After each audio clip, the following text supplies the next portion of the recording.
Welcome to the news end of our show. Now, on to our first story. The opposition National Democratic Congress said it will stage the Yintia demonstration across all 16 regions of the country to force government to drop the e-levy policy. The youth wing of the party led thousands of Ghanaians to hit the streets of Accra Thursday in protest of the e-levy, which they say will further worsen the plight of ordinary people. The levy, since its announcement by the finance minister, has had stiff resistance from Ghanaians and opposition parties. Here's chairman of the party, Samuel Ofosu-Ampofo, addressing the protesters after a petition was presented to Parliament. University students are to fear 5 weeks. NAFCO for almost create employment. The forms about say permanent na ena sawhwa saw person who say na Ghana ayadria ko suni labadi na koto dokun na he dokun size. The size of kenke and fish will tell you how the economy of this country is shrinking. Anunti yasam ne say abaya ya disika sha won sasa hwe o man so. Auditor General report about few we nko an say about 12.38 billion cedis. Muntimi count for it.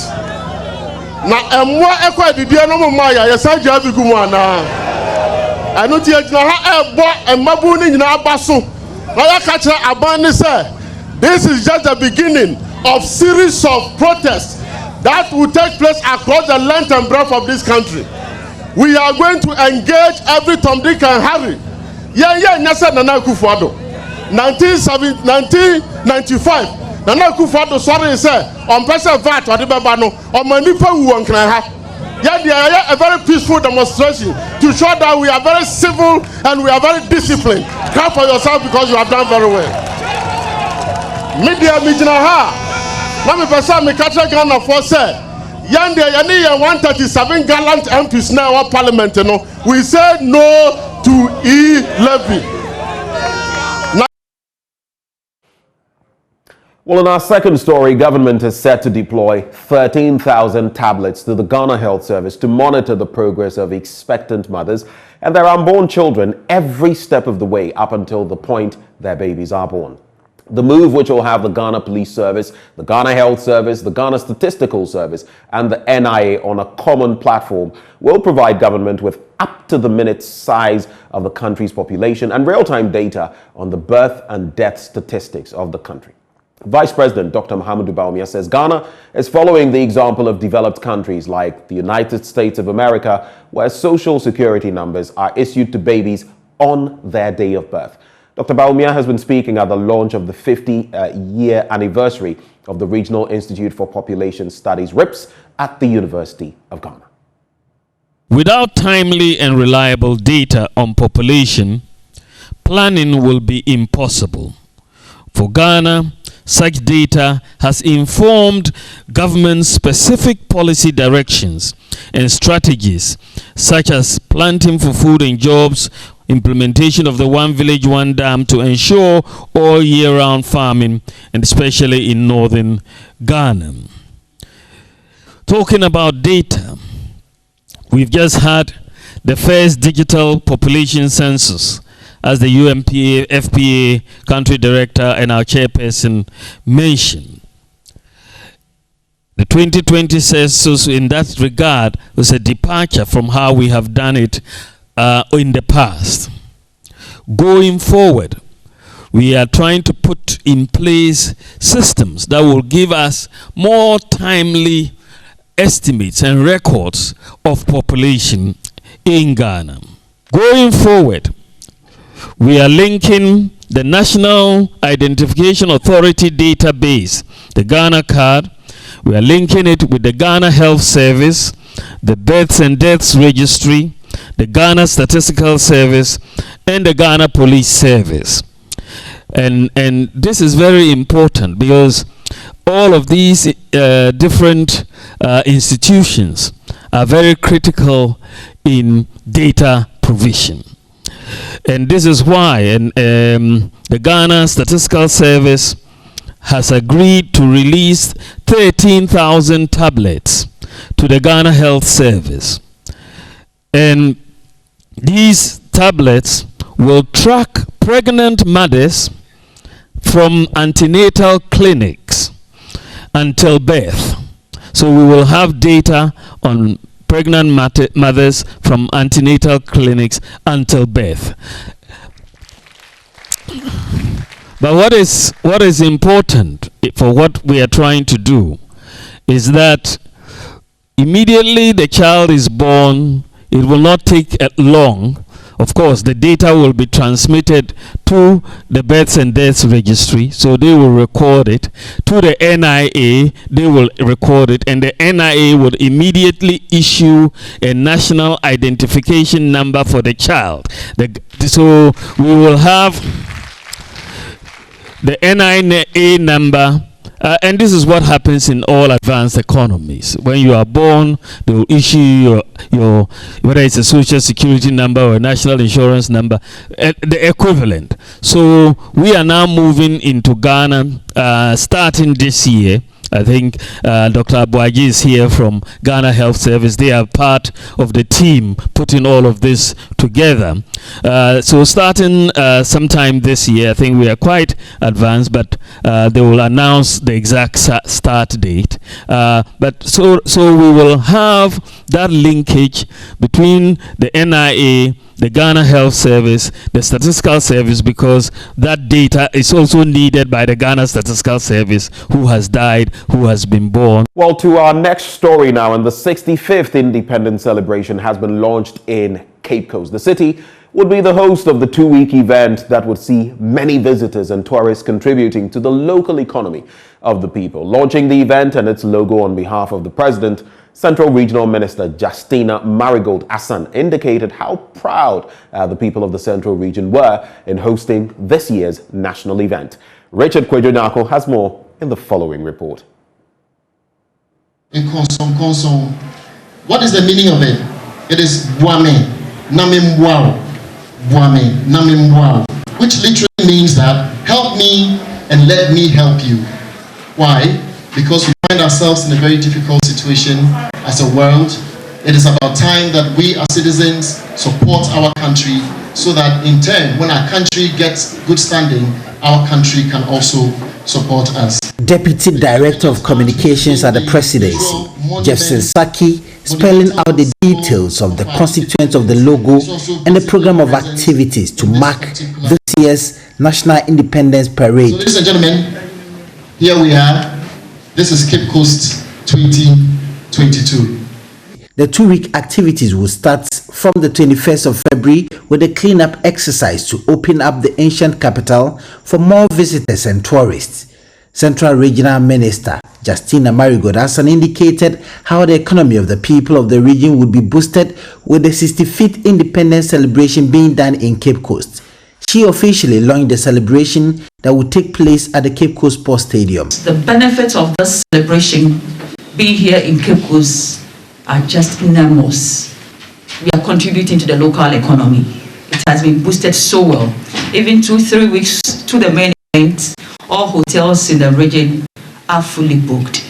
And we know that in the next week or two, taxi drivers are going to be engaged.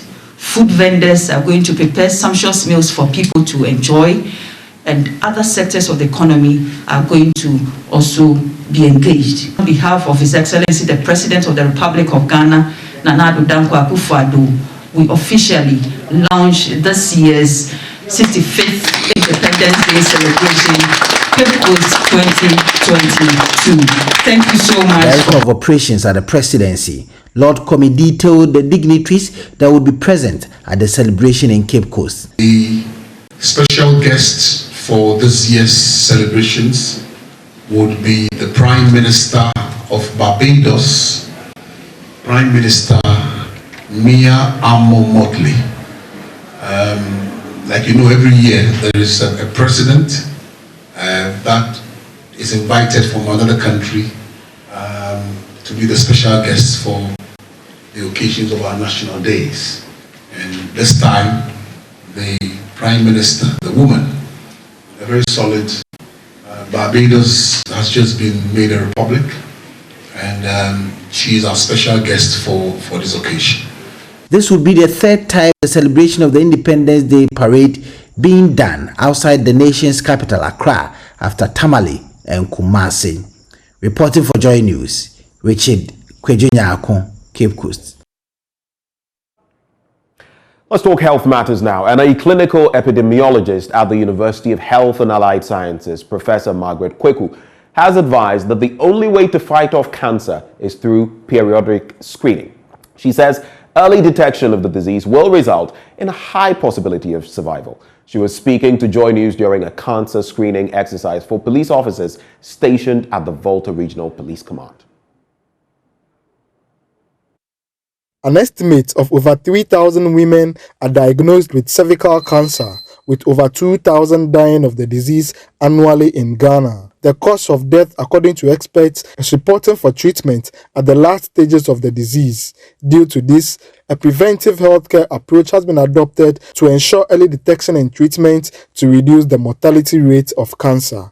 Professor Margaret Kweku is an epidemiologist at the University of Health and Allied Sciences and Chief Executive Officer of Kamank Foundation.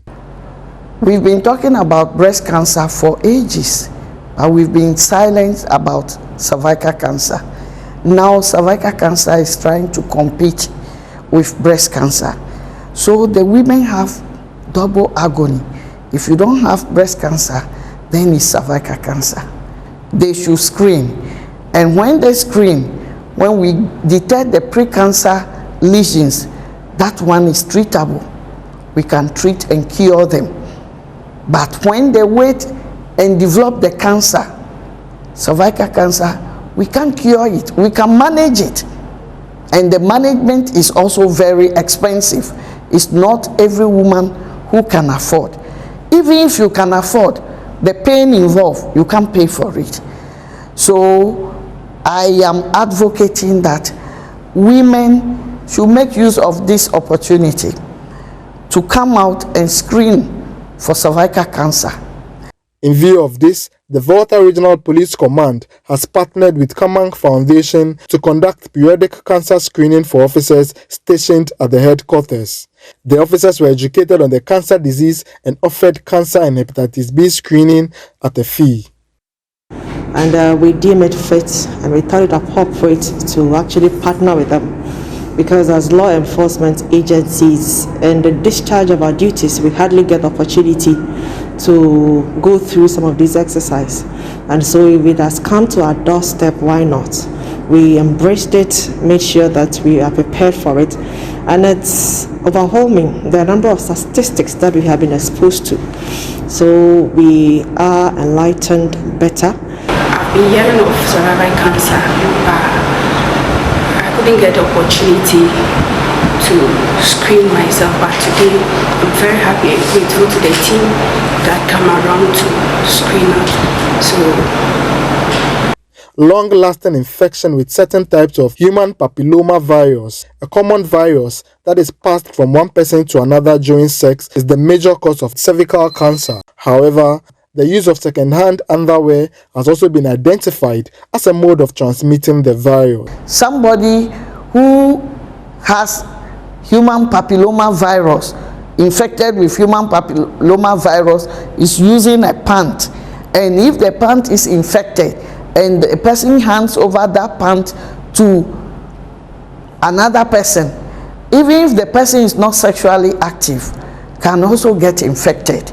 And so it means that it's not only those who are sexually active who can get the infection. So I'm advising that we stop sharing panties. Fred Kwame Asari, Joy News. Well, many people have decided to stop using face masks because they claim COVID-19 is no longer with us. But that is where they can be ambushed by the disease and other respiratory infections, especially in the dry Harmattan season. In this report, Love FM's Anita Sewa Ajogan and Emmanuel Bright Kweku look at how face masks are crucial now and even in the post-COVID-19 era. A box of nose masks, which contains 50 pieces of mask, was sold at 25 to 30 cedis last year.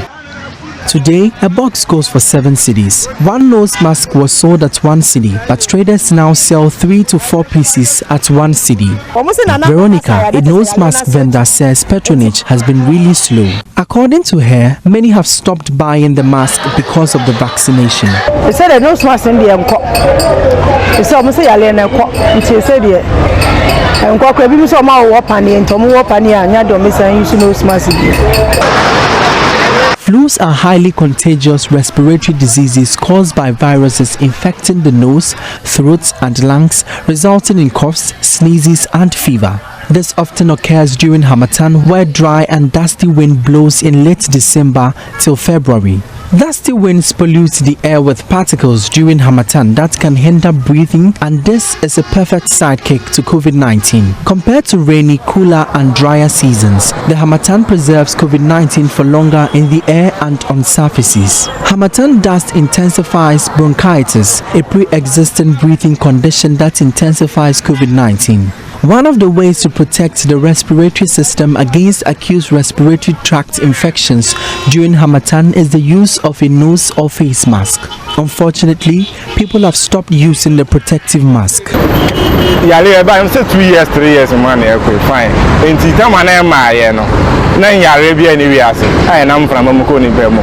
I don't know, the nose mask, and then can hope it again, and I'm over so they are, cannot buy. Nancy has no mask and never boy and home by the American to Musa. Nanga me a bacteria free, virus free, nay. No mask, nay, a near the end. Miminya shepherd nakatachim. Yam fort. Oh, medium in check because there's a COVID no airborne. Because I overheard the way I'm going for crash, show more nose marks and a crime from a crowd to room. And there's a whole beer, I am infected with COVID. Definitely, you are also going to get infected. Nose mask in there will be our bonus mask better, so Benya, nose mask the more until minutes animal moon. Research by the National Library of Medicine reveals acute respiratory tract infections are the leading cause of morbidity and mortality in developing countries, especially in Africa.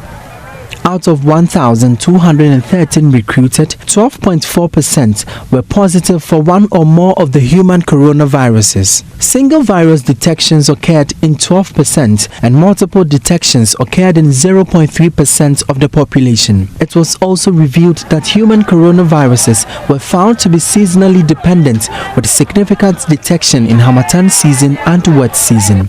Dr. Michael Owusu is the lead scientist. And you know, there was some correlation between season and then exposure and maybe infection eventually with these viruses. So our findings was that especially the dry Harmattan season was possibly a precursor or could pose as a risk factor to transmission of these 4 human coronaviruses. This is the Harmattan season. The pre-Harmattan season, there are other viruses that could cause infection. These are rhinoviruses or sometimes influenza viruses. But in the Harmattan, you mostly have coronaviruses and sometimes influenza virus A. This is the dynamism we use. The virologist advises the mask should be worn every day even after the global pandemic is over. According to him, the mask will not only prevent COVID-19 but other respiratory diseases. Almost all these respiratory organisms are transmitted through the nasopharyngeal portal. And it's not just viruses, or bacteria that cause meningitis. We have Streptococcus pneumoniae, we have Neisseria meningitidis, which normally cause outbreaks in the north and sometimes even within the southern part of Ghana. These are all transmitted through respiratory droplets and also nasal droplets and through coughing and sneezing. So if individual can cover the mouth, when in large gatherings or in crowded area, you have a chance of preventing not just viruses but bacteria, and you can end up reducing meningitis outbreaks in different parts of Ghana and many other viral outbreaks in Ghana. Anita Sewajuga and Emmanuel Bright-Kweku's reports read to you. Let's do some politics now. And the New Patriotic Party is on a mission to increase its chances of winning more parliamentary seats in the Bono East region. The leadership of the party is, among other things, constructing ultra-modern offices in some selected constituencies within the region. A member of the Regional Council of Patrons, Ibrahim Baba Bukari, says this would improve the party's fortunes and make the Bono East region a stronghold of the New Patriotic Party. Correspondent Anas Sabid has more in this report. The New Patriotic Party, prior to the 2020 general elections, had 5 out of 11 parliamentary seats in the Bono East region. The party currently holds 3 seats after losing 2 of the 5 to the opposition National Democratic Congress. The Regional Council of Patrons, after conducting investigations into the cause of defeat, noted that lack of proper structures, which includes the absence of party offices in some of the constituencies, is largely part of the reasons the party lost in 2020. Ibrahim Baba Bukari is a member of the Regional Council of Patrons. Immediately after the elections, we went round trying to find the reason why we had that results from the region, and upon consultations we were told that some of the constituencies were not having offices of their own, and also those that has were finding it difficult to make payment for the rent. To better the party's chances of winning more seats in the 2024 elections, Ibrahim Baba indicated that the party is constructing ultra-modern party offices in some selected constituencies, including the Nkranza South constituency. Now that we are trying to restructure the party in the region and resuscitate the party in the region, to put oxygen into the party, we need an office of this nature. And with the office, I think we'll be able to reorganize ourselves very well, and going into 2024 election, I think we'll be able to change the dynamics of our politics in the region. Nkranza South constituency chairman Clement Osueje, during the short cutting of a proposed party office in the Nkranza municipality, is however hopeful that the move, coupled with other strategies, will help convert the constituency into a stronghold of the New Patriotic Party. This is the start, a start of bigger things to come. Like I started, it is a start of a bigger thing to come. We are going to make sure that we solidify the base of the party.